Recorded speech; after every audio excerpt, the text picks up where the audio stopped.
as I was saying, it's a lot of things, and it's 7 month journey that's very questionable. Um, but I built a business, a LLC, behind educational purposes with the videos that I make, so that if something was to happen, it will be protected because it gets real out here. Somebody stole my son's tablet, so it's like they have my Gmail account and they have my information, but like they say, the biggest gang stalker of them all is your telephone, it's your phone. So it really wouldn't matter for real, because anybody can use anything against you. And they get sad. But I get kind of worried sometimes, to the point where it's just like, when I make a video, is it going to be able to be saved on my phone through my own photos? Because if I make a video and I upload to YouTube, which I got 5 subscribers, and I know for a fact that 3 of them is not real people. 2 of them is real people. So if I make a video, it can be deleted. So most of the videos that I make, I have to make videos and then delete them and then put them on YouTube and then basically delete them because I don't have no space, quote unquote, in my phone. But at this point, I don't even have no videos in my phone. I have some screenshots, but it's not a lot of screenshots. So it's just funny how the memory data works in my phone. It's almost like something wants me to continuously delete the videos that I'm making so that they're not on my phone, you know? Or at least that's what is being portrayed. And it gets sad for the simple fact, because you know that the devil, he's about fear, you know? He's about making you feel delusional, making you feel sad, depressed, worry, doubt, fear, everything that's not of God, which God is joy, happiness, love, kindness, peace, consistency, stability, the same things that I pray about every single night. And most of the time in my apartment, I normally pray out loud. I normally talk out loud because this is my personal space. And this is the space that I'm supposed to be talking out loud in. But it's a lot of noise campaigns around here. You know, like it's a lot of boom, boom and stuff like that. They try to I don't know if it's about controlling what I say, if I'm saying the right thing, if I'm saying the wrong thing. It's a lot of confusion, you know. It's almost like this program is set up for us to be confused. And nobody is confused around here. I'm smart. I pray for wisdom, understanding, and knowledge every night. I don't even need to pray for it because it has been added to me, as God says in the good word. It's been added to me. So I try to just be very thoughtful and careful about the words coming out of my mouth before I say them. And I'm just making sure I get everything out that needs to get out, because it's almost like after this video, even if I talk about the GangStalking or the TI program, I'm going to try to live a regular life because I have a son to take care of. And it gets serious. Like when I go to sleep sometimes, I catch myself in like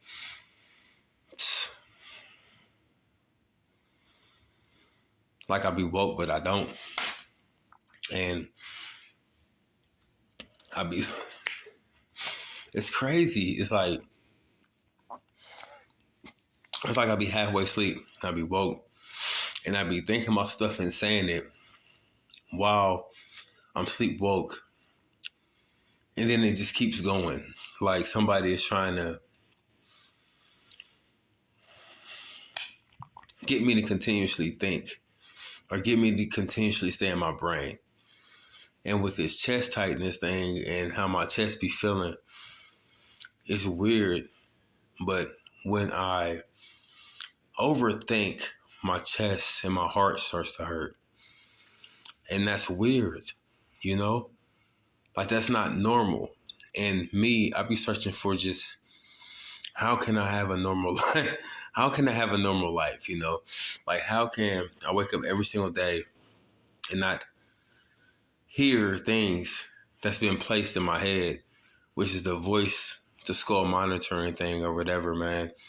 How can I just wake up and live a normal life? And I come home after 10 to 12 hours of work every single day, which is long.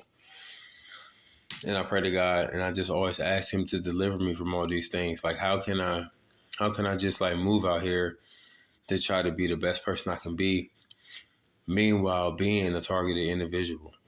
Like how can I do the things that I'm supposed to do without really speaking on the things that's really happening? Like every time I go outside in my job, it's somebody who comes outside right after me, about 20 seconds of me coming outside. And it's like, it's like a synchronicity. It's every single time I come outside. Every time I come outside, I look across the parking lot and there's somebody sitting there watching me. And you would think normally like, oh no, that's just somebody just sitting there. No, nothing is a coincidence under the sun. And every single time I come out, it's like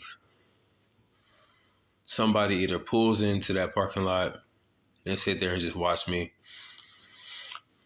or somebody comes out when I'm taking out the trash or trying to smoke a cigarette. And it's like I go outside and I smoke a cigarette, and I swear, I go outside and I smoke a cigarette, and 20 seconds later, somebody else will come out and smoke a cigarette. And I've been at my job for about 3 months. And it's just like, why is this happening? You know, it's like, why is this set up like this? And I like to look at everything like it's of God. So it's hard to see the enemy. But the enemy or whatever got this TI program, GangStalking program set up, he wants you to see it. He wants you to notice the things that's going on around you. Obviously, I mean, I can't make this stuff up.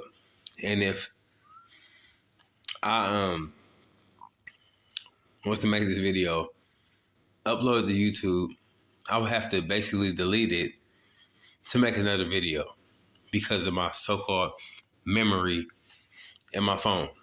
And I can record it every single day of what's happening to me because it's every day.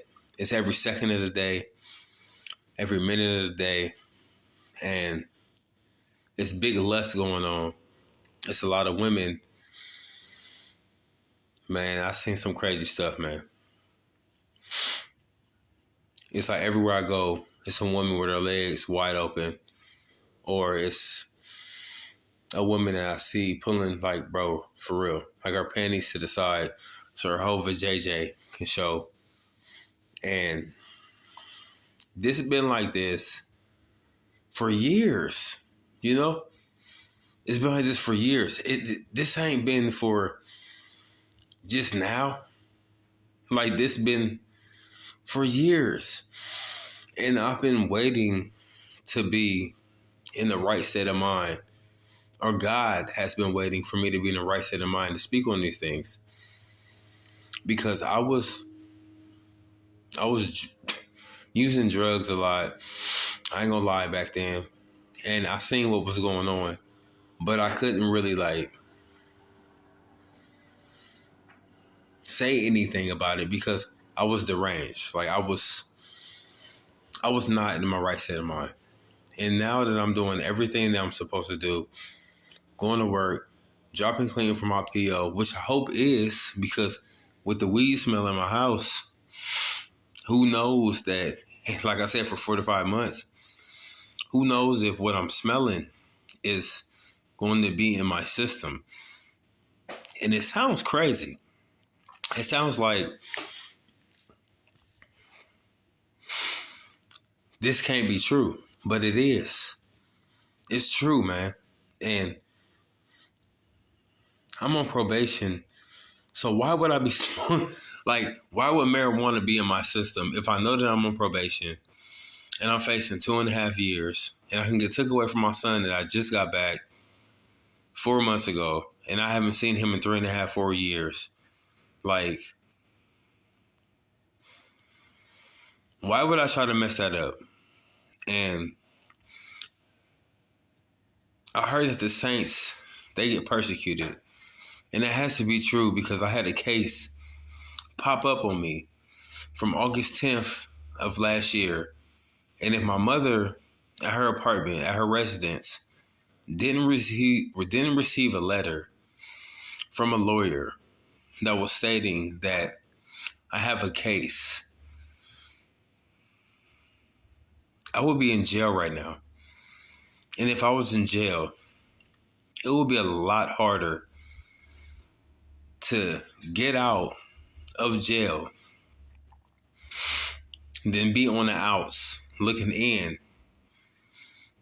and not going to jail. Because once you're locked up, they're going to hold you there, and at least for Columbus, Ohio. But they're going to hold you there and they're going to make sure you don't get out. And then it might have even been a probation violation. But luckily, I caught the letter three days before the court date, and then I had to do fingerprints, supposedly. I had to go do my fingerprints before I went to court. So basically, if I get hit with a burglary charge, which when this thing that happened, it was basically when I was in my deranged state of mind and I was knocking on people's doors because I supposedly thought somebody was following me and somebody was chasing me, which in this walk, man, I'm telling you, they was, bro. It don't matter if I was using or not. It done been times I've been on the highway and people was following me. It done been times I was walking around and I was being followed. But when I was in that state of mind, it was more or less like I was fearful because it was the beginning of the gang stalking. And I didn't know how to take it then. I didn't know what I was going through. I didn't know that something like this can be possible, which I still wake up to this day like, how can this be possible? Which, like most of the things that happen to the people that's getting gang stalked is illegal. It's illegal and it's wrong and it's of the devil. And after all the research, after all the knowledge that I've obtained throughout this walk, it's definitely illegal. So I was getting followed. I was getting watched. I knocked on doors and stuff because I was scared. And I was trying to get somebody to actually listen to what I wanted to say to them so they can try to save me, let me come in their house or something like that before something might have happened to me at that time. And I ended up getting arrested, and I ended up getting beat up by like 6 cops.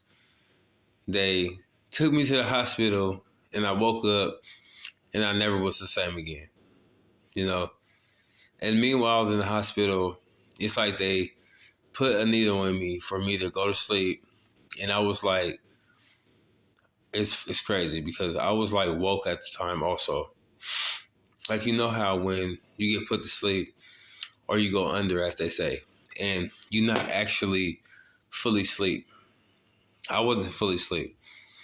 And from what I remember was some hot stuff going through my body, and it's weird, man.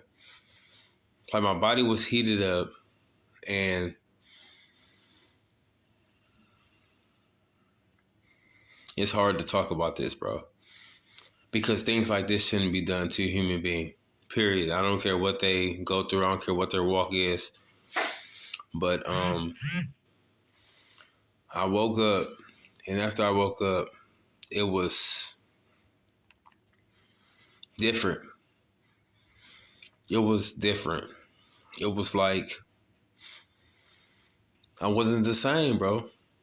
I wasn't the same. I wasn't the same. And I almost want to cry because when you have a rough life as it is, like I was 5 years old, I almost got hit in the head with a brick. When I was 15 years old, I found out my father wasn't my father.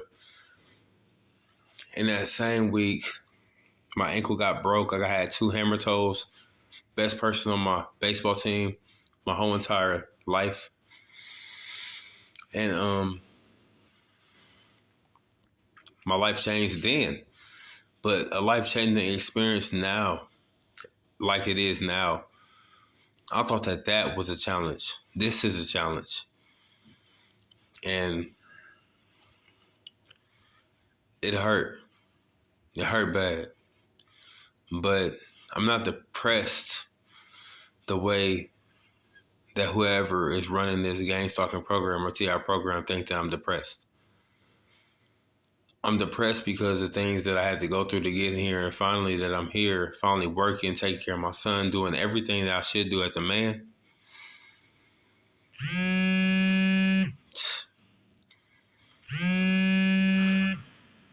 It gets very hard, you know? And since it got very hard, now it's ultimately like, dang, I can't believe that my life is almost like has been wasted. But I don't think it's been wasted. I honestly believe that God let this happen and he let the devil do what he do because he's trying to get me to see something. And that's the only thing I can believe, because I don't believe in the devil for real like that. I don't pay attention to the devil like that. So I'm just going to say that he's letting the devil do what he do so I can see something that I need to see. But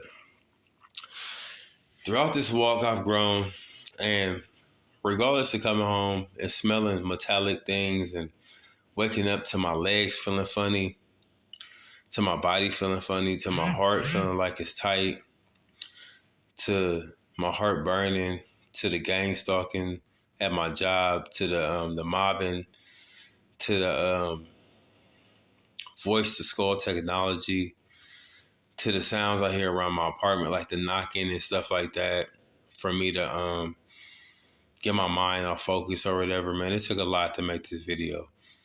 These 2 videos, that is. And us chosen ones, as they call it, us people that really go through stuff like this persecution, the only thing we hope for is to make it in life. The only thing we hope for is just to be there for our children if they have them, which I do. The only thing we hope for is just to like live a regular life one day. Because when you wake up to a life that's not of God, or that's weird, and you see some of the most weirdest things, like the street theater, like the lust factor with the women and the things going on, you can't really look at life like it's real. You have to take it for what it is. And I want to say this last thing, man. New Breed, man, he said it that, man, the mark of the beast is like a grain of rice, and they put it in your skull. And basically, they can store everything that you think about. They can also put stuff into your system and let it come out when they want it to come out. So, for instance, if I'm smelling marijuana for 4.5 months, and then I go see my PO, and after I see my PO, if that marijuana comes out that I've been smelling for 4.5 months because I've been inhaling it, then I can drop dirty, that I could possibly go to jail. And it sounds crazy, but it's real. Or the chloroform or the metallic taste that I've been tasting or the heat sensation that I've been feeling within my body. All these things can happen within a blink of an eye, and they can push them out. So, and my eyes be burning, my eyes be heavy, my eyelids be all heavy, and it be looking like I look like I ain't had no sleep, and I done slept by 8 to 10 hours. And it's crazy. It gets deep. But pray for me. I pray for myself every day. The Lord Almighty, He has protection over His saints. And I like to believe that, because the only thing I like to believe in is the Lord. So with that being said, amen. Pray for me, because I pray for myself every day. And still for everybody that's out there in this universe, because no matter if this is a TI program or a GangStalking program, we battle against principalities and spiritual belief in high places. So any vessel in the flesh or that's carnally minded, I don't put blame on them for my battles. I put the blame on for whoever's controlling this in the unseen realm, or whoever I can't see, whatever. But everything, it sounds weird. And it took a lot for me to make this video. As you can see, my eyelids is low-key like big, low-key on the bottom or whatever, which has been like this for 7 months. But it took a lot out of me to make this video. It took a lot of hard studies, being strategic, and making sure that I say all the right things and squeeze all the right things in these 2 videos, because it's a lot more that can be said. But at this point, pray for me. I'm going to pray for you. With that being said, amen. Have a nice night. I love you. If nobody told you today, I told you that.